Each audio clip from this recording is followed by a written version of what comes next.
At 9:17 a.m. on January 22, 1943, the jungle west of Point Cruz was already awake. Birds screamed. Insects never stopped. Somewhere beyond the trees, artillery thudded like distant weather. None of it mattered. Second Lieutenant John George lay motionless inside the shattered remains of a Japanese bunker, his body pressed into damp earth, his rifle angled through a collapsed firing slit. He was alone. No spotter. No radio. 60 rounds of ammunition. 1 canteen. And a rifle every officer in his battalion had laughed at. 240 yards away, a banyan tree rose 87 feet into the canopy. 14 American soldiers had been killed in this grove in 72 hours. Shot while filling canteens. Shot while walking trails they had cleared the day before. Shot from trees they never saw. 11 Japanese snipers were operating somewhere out there, invisible, patient, trained to let the jungle swallow them whole. George had been told to leave his rifle in the tent. A civilian rifle. Bolt action. 5 rounds. A mail-order scope meant for deer, not war. The army issued Garins for a reason. Semi-automatic. 8 rounds. Real weapons for real soldiers. George ignored the order. Through the low magnification of his scope, the jungle was a wall of green and shadow. Trunks blended into vines. Branches layered over branches. The eye lied constantly. The jungle punished impatience. At exactly 9:17, something moved. Not a man. Not a shape. Just a branch where there should have been none. No wind. No bird. A shift so small it would disappear if he blinked. 87 feet up. George slowed his breathing. The rifle's weight settled into his shoulder. He adjusted 2 clicks for wind. If he was wrong, he would not get a second chance. A missed shot would echo through the trees, and the jungle would answer with bullets. Somewhere nearby, a second sniper would already be watching. Japanese snipers never worked alone. George squeezed the trigger. The rifle cracked. A single sharp sound, swallowed almost instantly by the canopy.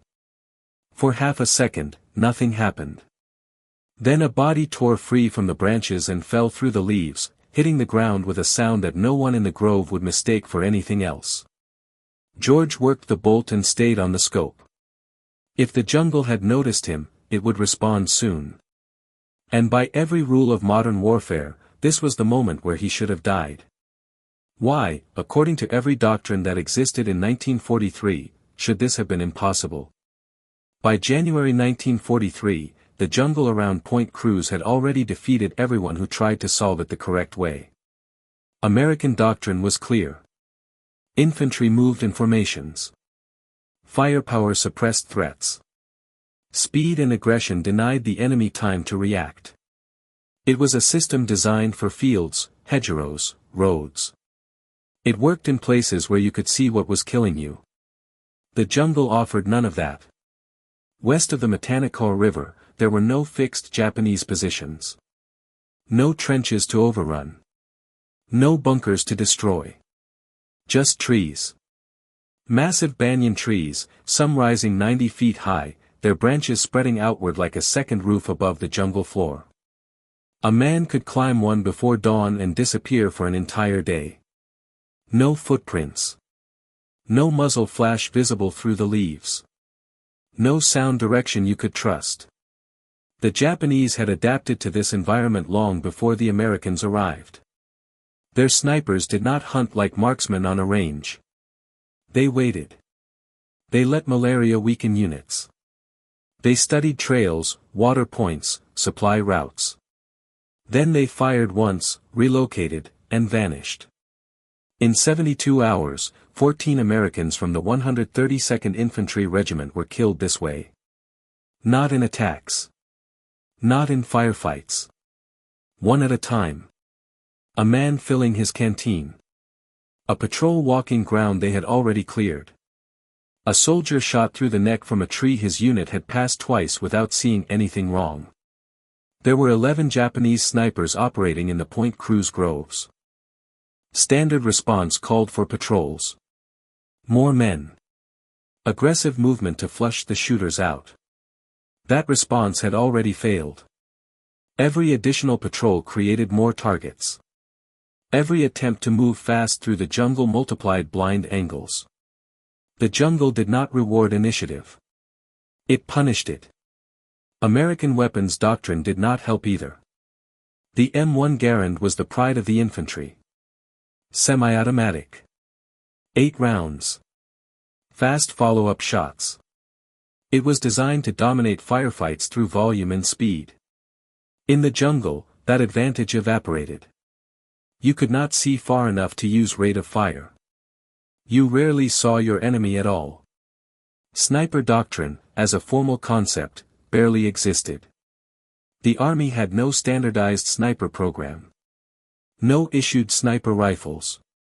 No tables of organization that accounted for men whose job was to wait, observe, and fire a single shot. Optics were rare, heavy, and fragile. Civilian scopes were viewed as liabilities, not force multipliers. The jungle reinforced that belief. Moisture ruined equipment. Heat warped wood. Mold attacked lenses. Anything delicate was expected to fail. Against that backdrop, the idea of solving the Point Cruz problem with one man and one rifle bordered on negligence. A lone shooter had no security. No one to watch his flanks. No one to warn him if he was being stalked. If he fired and missed, the sound alone could mark his death. Japanese snipers worked in pairs for a reason. One shooter. One observer. The observer existed to kill anyone who revealed themselves. Even if the lone man was perfect, the math did not favor him. 11 enemy snipers. Unknown positions. Unlimited time. The jungle as concealment. Every hour spent watching increased the chance of being detected. Every shot fired increased the chance of retaliation. And the enemy had mortars. Machine guns. Infantry units nearby who could respond once a position was identified. Under normal logic, the correct answer was patience at the battalion level. Wait it out. Accept losses. Move operations elsewhere. The jungle would eventually starve the snipers of targets. That logic cost lives. What made the mission impossible was not just the enemy. It was the environment, the doctrine, and the assumptions baked into both. The jungle erased visibility. Doctrine erased flexibility. And the rifle John George carried violated every accepted rule at the same time. It was bolt action. 5 rounds. Slow by modern standards. It required deliberate movement to cycle the bolt, breaking sight picture after every shot. Its scope offered only modest magnification. Enough to see movement, not enough to dominate a wide field of view. It was also accurate in a way most issued weapons were not. It rewarded patience instead of speed. It punished rushed shots. It demanded that the shooter see something real before pulling the trigger. The problem was that accuracy alone did not solve the jungle. To succeed, one man would need to outweigh professional hunters who had already proven they could kill without being seen. He would need to read movement where others saw nothing. He would need to fire without revealing himself long enough to be countered. And he would need to do it repeatedly, knowing that every success narrowed the enemy's focus onto him. By doctrine, by numbers, and by terrain, this was not a mission that produced victories. It produced casualties. Which was why no one sane would volunteer to do it. And why, when John George lay in that bunker on the morning of January 22, the rifle in his hands represented more than a tool. It represented a rejection of every safe answer the system had left. John George did not look like the kind of man the jungle respected. He was 27 years old. Not a veteran of the early island campaigns. Not a Marine hardened by months of attrition. He had no confirmed kills. No reputation forged in combat. Just a record on paper that meant very little once the trees closed in. Before the war, he had been a competitive shooter. Illinois state champion. Precision at distances most soldiers never trained for. Targets that stayed still. Wind you could read. A clean sight picture. None of that impressed infantry officers who measured competence by marches completed and assaults survived. When George unpacked his rifle at Camp Forest in Tennessee, the reaction had been immediate and dismissive. A sporting rifle. Bolt action. Scope mounted on top like something borrowed from a hunting magazine. The armorer asked if it was meant for deer or Germans. Someone else joked that it belonged on a farm, not a battlefield. George did not argue. He had already learned that explanations rarely changed opinions. The rifle did not even deploy with him. While other men cleaned their issued garrons during the voyage to the Pacific, George watched empty-handed. His weapon sat in a warehouse in Illinois, delayed by paperwork and indifference. He spent weeks knowing that if he reached combat before it arrived, his credentials would mean nothing. When the crate finally showed up in late December, marked fragile, it felt less like reinforcement and more like a test. By then, his battalion had already fought on Mount Austin. 16 days of brutal uphill fighting against bunkers and entrenched defenders. Dozens killed. Hundreds wounded. George's rifle stayed slung, unused. He followed orders. He carried what he was told to carry. He survived without proving anything. That silence worked against him. In an army that valued shared hardship, unused skill looked suspicious. Other platoon leaders trusted what they knew. The garand was known. It was standardized. It fit the doctrine. George's rifle did not. Captain Morris made it clear. Leave the sporting rifle behind. Carry a real weapon. George carried it anyway. Not out of arrogance. Out of calculation. He understood what his rifle could do. He also understood what it could not. 5 rounds meant every decision mattered. Cycling the bolt meant losing sight picture. If he missed, the jungle would answer before he could recover. That knowledge did not comfort him. It weighed on him. When the battalion commander summoned him on the night of January 21st, it was not a vote of confidence. It was desperation. 14 men dead in 3 days.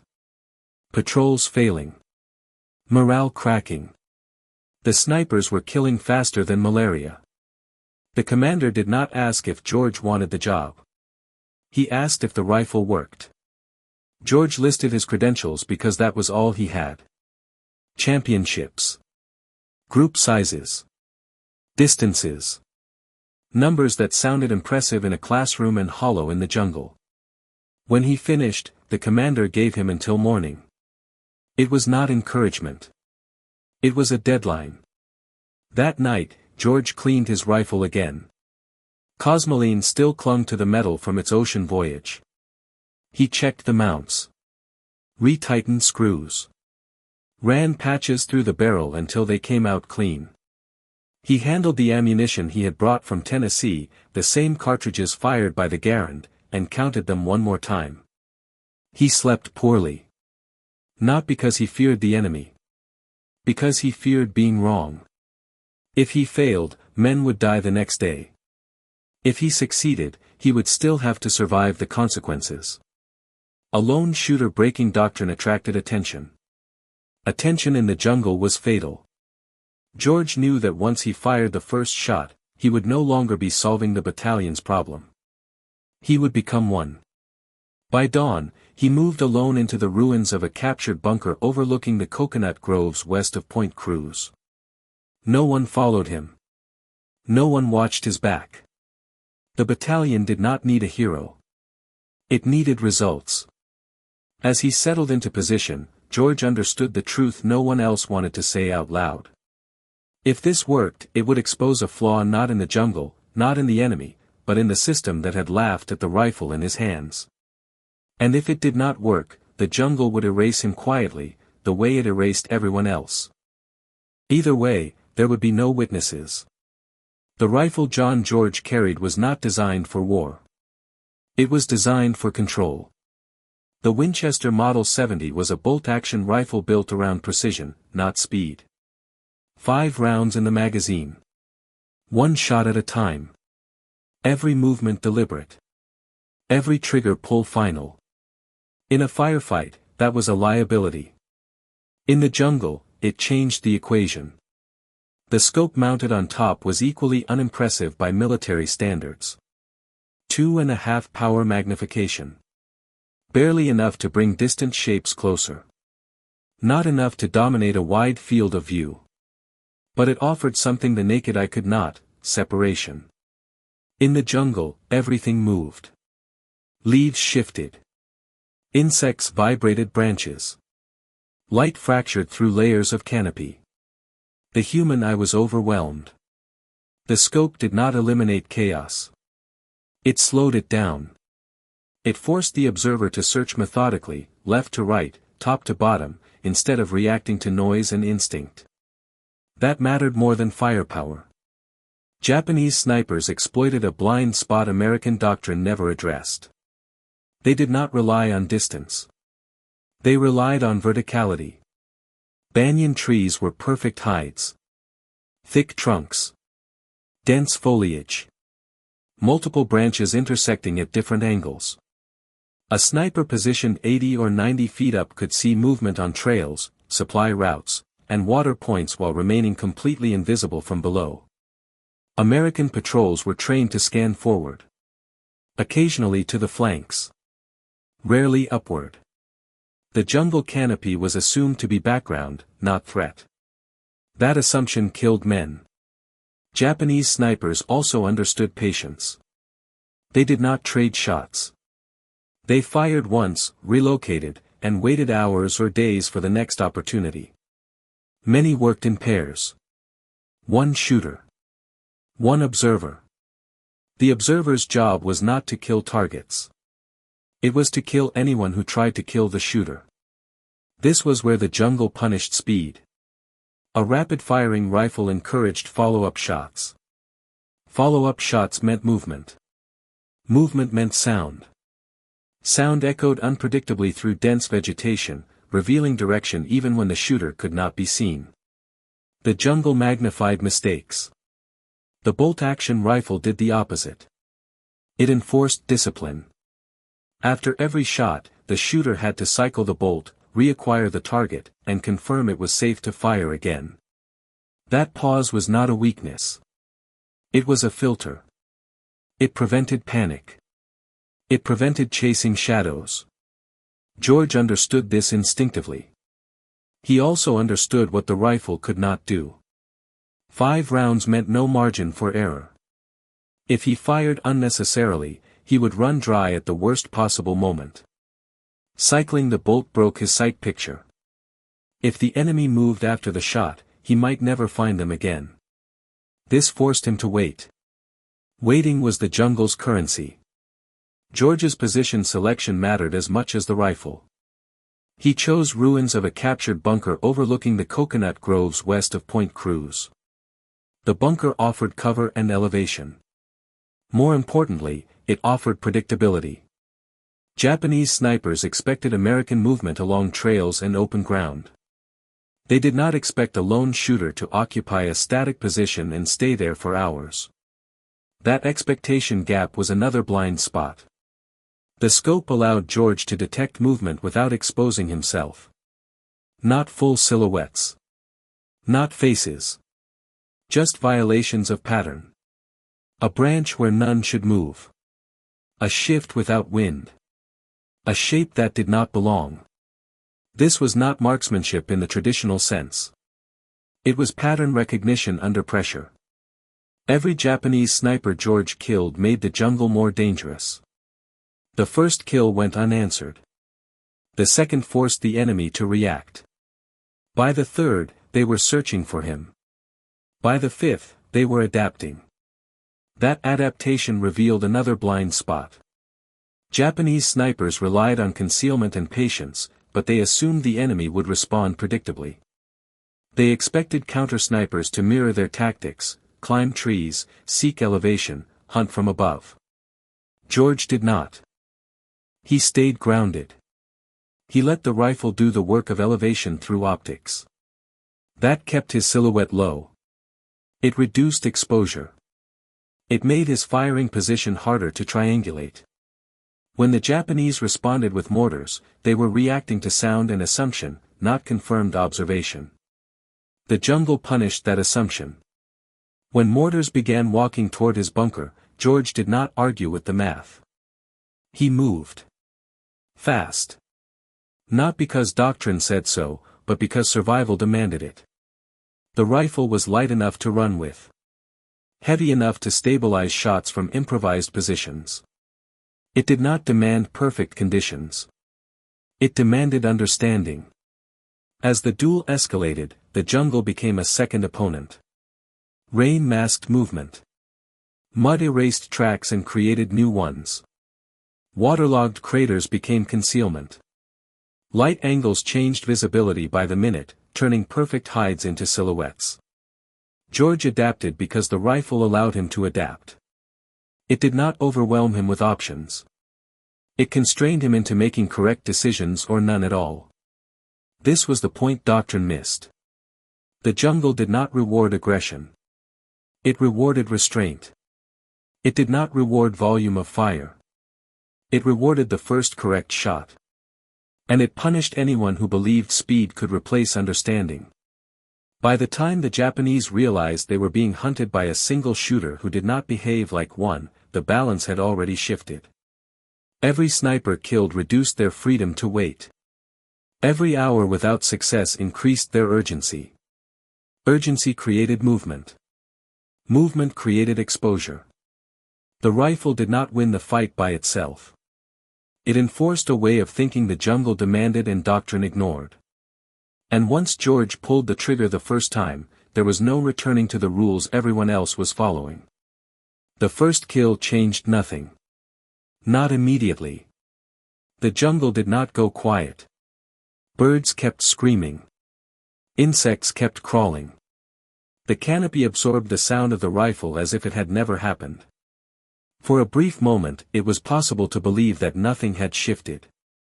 That belief was a trap. John George understood what the first shot meant. Somewhere in the trees, a second Japanese sniper was already processing the sound. Not where it came from exactly, but what it represented. A deviation. A break in the pattern. Someone was hunting. Doctrine offered a simple answer to that realization: relocate, report, bring more men. George did none of those things. He stayed. Staying violated every safe instinct an infantry officer was trained to follow. A single shooter who revealed his position was expected to move immediately or die. Counterfire did not require accuracy. It required probability. Mortars, machine guns, blind suppressive fire. The jungle amplified all of it. George stayed because moving created its own signature. Footsteps in mud. Branches snapping. Tracks that told a story he could not erase. Relocation meant surrendering observation and betting that the enemy would not notice the change. Staying meant accepting that the jungle would soon start looking back. When the second sniper revealed himself, George fired again. A second body fell. 2 shots. 2 kills. No applause. No confirmation from anyone else. Just the weight of the rifle and the knowledge that the enemy would not make the same mistake twice. By the third kill, George crossed a line he could not uncross. The Japanese response came not as rifle fire, but as mathematics. Mortars began to walk toward his position. Not accurately. Not precisely. But closer with every adjustment. Someone was listening. Someone was calculating. George did not wait to see if the third salvo would land on him. He ran. This was the first moment where the decision to operate alone revealed its true cost. There was no one to cover his movement. No one to draw fire. No one to mislead the enemy. Every step he took was a gamble with exposure. He abandoned the bunker, the one position the enemy had already committed resources to destroying, and vanished into the trees. From that moment on, the mission stopped being about killing snipers. It became about surviving the attention of men who now knew exactly what they were dealing with. George understood that every additional shot narrowed the gap between hunter and hunted. The Japanese adapted quickly. They stopped moving during daylight. They used rain to mask movement. They set bait positions. They coordinated fire and maneuver, not to kill targets, but to flush him into the open. Each adaptation forced George to make decisions that doctrine had never prepared him for. He began to change positions preemptively. Not after firing. Before the enemy reacted. He chose ground-level hides. Water-filled craters. Fallen trees. Places no one wanted to stay in for long. Places that smelled, soaked, and numbed the body. The rifle made these decisions possible. It was compact enough to move with. Simple enough to function when wet. Familiar enough that he trusted it even when conditions were degrading. By the end of the first day, George was no longer executing a plan. He was improvising inside a narrowing margin of survival. The battalion did not see this. To them, he was either succeeding or failing. Numbers mattered. Bodies mattered. The process did not. If he was killed, the explanation would be simple. Lone officer. Overconfident. Poor judgment. George knew that if he stopped now, the snipers would return. The jungle would reset. Men would die again in small, quiet ways. If he continued, the enemy would focus everything on him. There was no version of this where he walked away clean.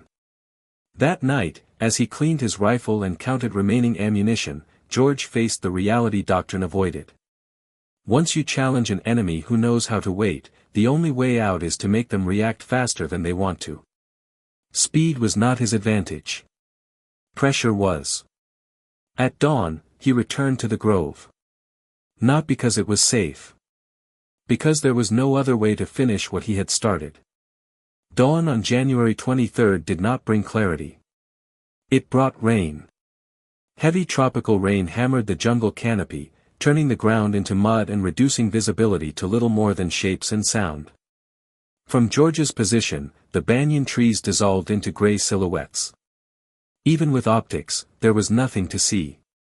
For nearly an hour, the jungle hid everything. George stayed still. Movement during rain was tempting. The noise covered footsteps. Tracks blurred quickly. The Japanese knew this.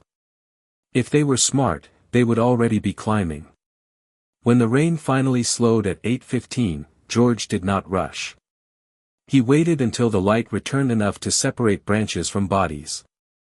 At 8:45, the jungle became readable again. At 9:12, he found the first sniper of the day. The man had climbed during the rain, using sound and concealment exactly as doctrine dictated. He was positioned farther out than the previous day, nearly 300 yards away. Longer range. Smaller margin for error. The Japanese were adjusting. George adjusted too. He compensated for distance, controlled his breathing, and fired. The body fell cleanly through the branches. 6. The number mattered less than the response. At 9:57, the jungle answered with explosions. Japanese mortars began landing short of his position, walking closer with every correction. Someone had triangulated his location using sound, flash, or simple probability. The first rounds were warnings. The third would be lethal. George ran. He abandoned the bunker seconds before it vanished in dirt and shrapnel. The explosion confirmed what he already knew: the enemy had shifted from hunting passively to eliminating him directly. He relocated north, using a fallen tree as cover. It was not a perfect position. It did not need to be. It gave him observation and concealment. That was enough. By midday, the Japanese sent more snipers. This was the turning point where George still held the advantage. The enemy was reacting, not predicting. They were sending individual shooters, relying on skill and concealment rather than coordinated maneuver. George punished that mistake. At 14:23, he killed the 7th sniper. At 15:41, the 8th. One of them had climbed nearly 94 feet into a banyan tree. Excellent concealment. But height came with a cost. As the sun angle shifted, the sniper's silhouette betrayed him against the sky. The jungle gave, and the jungle took away. By 1700 hours, George had been in position for 9 hours. He withdrew before darkness made identification impossible. That choice mattered. Staying would have felt aggressive. It would also have been reckless. The jungle favored the night. He did not. Back at headquarters, Captain Morris did not mock him. Morris wanted numbers.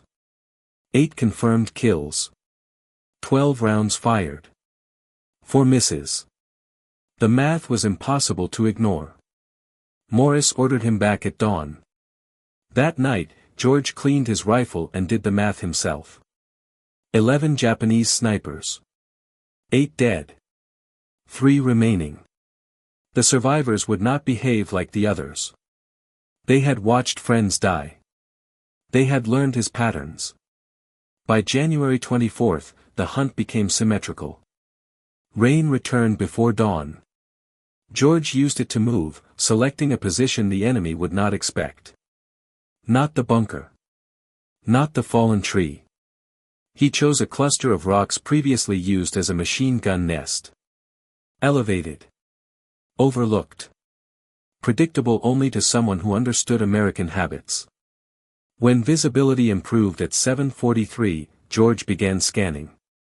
At 8:17, he found sniper number 9. The position was wrong. The Japanese soldier had chosen a palm tree, low elevation, heavy concealment. The fronds hid him perfectly from ground-level observers. George could see him only because he was elevated on the rocks. The shot was there. George did not take it. The position was too easy. He expanded his search. 11 minutes passed. That was an eternity in sniper work. At 8:28, he found the real threat. A banyan tree 80 yards away. 91 feet up. Perfect concealment. Clear line of sight to George's previous position. Bait. George used it against them. He killed the decoy. Then the real sniper when movement betrayed him. 9 and 10 fell within seconds of each other. The jungle answered with machine gun fire, raking the rocks George had occupied moments earlier. He relocated again, then again, using craters, mud, water, and time. Now only one remained. The final sniper was different. He did not climb. He did not rush. He did not reveal himself. He moved on the ground, using vegetation, patience, and the assumption that George would behave predictably. George realized it too late. The sniper was not watching the trees. He was hunting George. By the time George identified the threat, the distance had closed to less than 40 yards. The engagement had compressed from long-range precision to close-range nerve. This was the last moment where George still controlled the pace. What came next would strip that control away. The jungle did not rush the end. It tightened it. By the time John George understood that the last Japanese sniper was on the ground, the distance between hunter and hunted had collapsed to a scale doctrine never prepared him for. 30 yards. Then 25. Then less. The rifle that had given him control at long range now imposed limits. The crater he had chosen for concealment was filling with rainwater. Mud pressed into his uniform. The rim blocked his angle. To fire, he would have to rise. Rising meant exposure. George stayed submerged, the rifle held vertical to keep water from the barrel. His breathing slowed until it barely disturbed the surface. Every instinct screamed to act, to force the moment. He resisted. At 9:52, the Japanese sniper stopped moving. The man was good. He did not rush. He studied the rocks George had abandoned earlier, searching for the smallest sign of life. He believed George had moved east. He was wrong, but not by much. At 9:58, the sniper began moving again, crawling closer, following the most likely escape route. George recognized the tactic immediately. The man had watched the machine gun fire rake the rocks. He had seen George flee. He was reconstructing the hunt from fragments. At 10:03, the sniper reached the rocks. 38 yards from George's actual position. The shot was easy. Center mass. No scope needed. George did not take it. Something was wrong. No experienced sniper stayed exposed. Not without coverage. Not after watching 10 others die. This was bait. George widened his awareness and found the truth 6 seconds later. Another Japanese soldier, 70 yards northwest, concealed behind a fallen tree. Rifle trained on the drainage ditch where George should have been. 2 men. George could not kill both before they reacted. The bolt-action rifle enforced that reality. 1 shot. A pause. Enough time for return fire. He chose patience. George lowered himself deeper into the crater until only his eyes broke the surface. The water was cold. Mud pressed against his chest. He waited while seconds stretched into minutes. At 10:13, the soldier at the rock stood and signaled. They began a sweep. They passed George's position without seeing him. That was the moment. George rose from the water, brought the rifle to his shoulder, and fired. The first soldier dropped. George cycled the bolt and fired again. The second fell mid-turn. 11. The jungle did not pause to acknowledge the number. Voices followed almost immediately. Not 1. Not 2. Multiple. Infantry. A recovery team or patrol responding to the dead. George dropped back into the crater as branches cracked and equipment rattled closer. He stayed submerged, counting steps. At 10:28, the voices changed direction. They were coming toward him. They had found his tracks. George had 5 rounds left. No support. No escape route that did not expose him. He considered hiding and letting them pass. The jungle did not give that option. At 10:31, a Japanese soldier appeared at the crater rim. Their eyes met. George fired from the water. The man fell backward. George cycled the bolt, rose, and fired twice more at shapes forming at the edge. 2 more bodies dropped. Shouting erupted. Rifle fire snapped through the trees. Bullets struck dirt and stone. George climbed out of the crater on the far side and ran. He moved under fire, using sound and chaos as cover. He dropped behind a fallen tree, fired again, then again. 1 soldier fell. Another dove for cover. The voices multiplied. They were flanking. George understood the math instantly. A bolt-action rifle could not win a sustained firefight against multiple soldiers with semi-automatic weapons. Staying meant being surrounded. He broke contact. George ran north through undergrowth, branches tearing at his uniform, vines catching his boots. Rifle fire followed, inaccurate but persistent. He ran until his lungs burned, then dove into another crater. Silence returned slowly. At 10:47, he moved again, this time carefully, staying low, using terrain instead of speed. He reached the American perimeter at 11:13. The hunt was over. At headquarters, George reported 11 snipers killed over 4 days. 12 rounds fired at them. 11 hits. Then the firefight. 3 more kills. 5 rounds expended. He had 2 rounds left. No one argued doctrine anymore. What remained was the cost.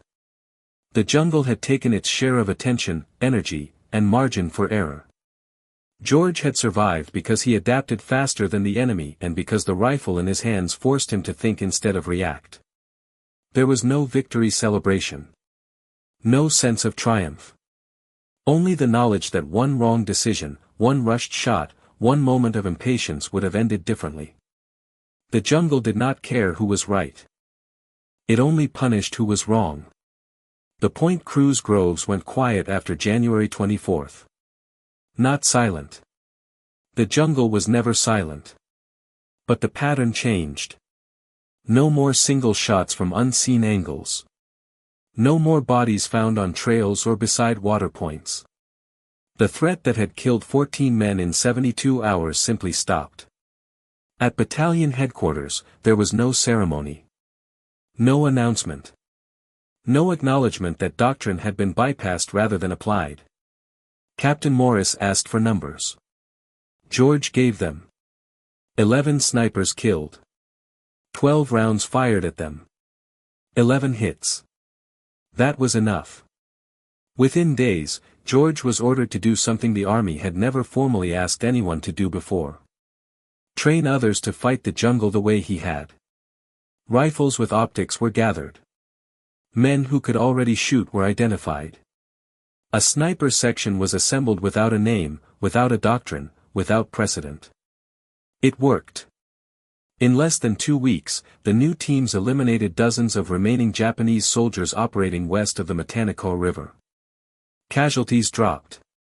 Patrols moved again.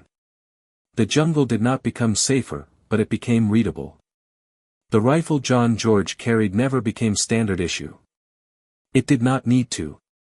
The lesson was not about a specific weapon. It was about constraint. About how a tool that forced patience could outperform one that rewarded speed in the wrong environment. George carried that lesson with him beyond Guadalcanal. In Burma, the rifle was lighter, modified, used sparingly. Jungle warfare there favored ambushes at close range, not long shots. The rifle was no longer central. It was situational. George understood that too. Tools mattered only when matched correctly to reality. After the war, the army formalized sniper training. Optics became accepted. Precision regained legitimacy alongside volume of fire. The jungle had forced the institution to acknowledge something it preferred to ignore. George never spoke publicly about Point Cruz. He did not tell stories. He wrote instead. Clinical.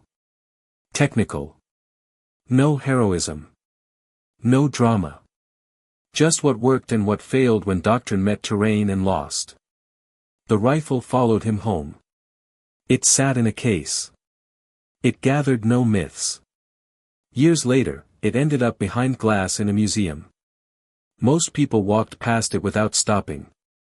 It looked like a hunting rifle. Old. Unremarkable. That was the point.